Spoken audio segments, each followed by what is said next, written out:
celebrated the feast of Christ, the shepherd who is good. Not only that he does his work well, a good shepherd, but a shepherd that has a good heart. But these work of being a shepherd belongs to a triple function that Christ performs for us. And this triple office is actually symbolized in 3 different centers in the sanctuary. So we have the ambo that represents Christ the prophet, Christ the teacher.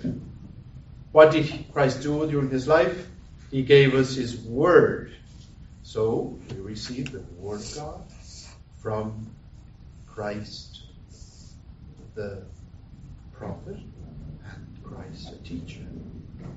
And this also represents the teaching office of the church. The second center in our celebrations is the altar.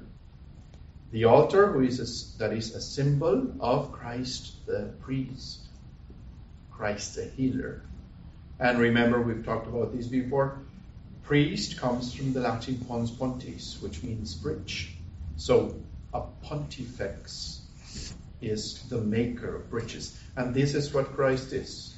Christ is the only mediator, and he is a bridge that connects God with man. And this also reminds us, and it's a symbol of the sanctifying office of the church. And this reminds us that Christ, during his lifetime, he not only preached his word, not only gave us his word, but he also performed his deeds, made his miracles.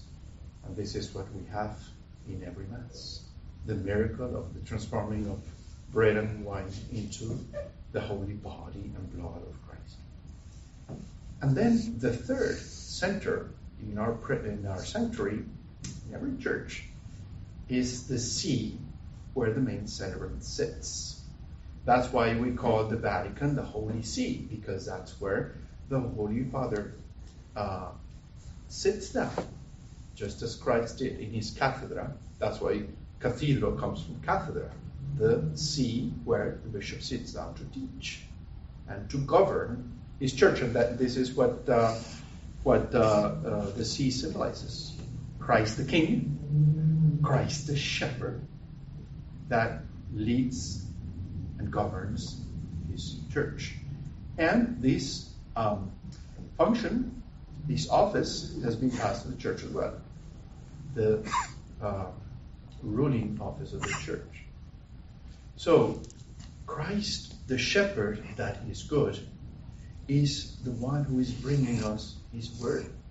He is healing us with his sacraments, and we are blessed to have him as the head of our church, which is the body of Christ.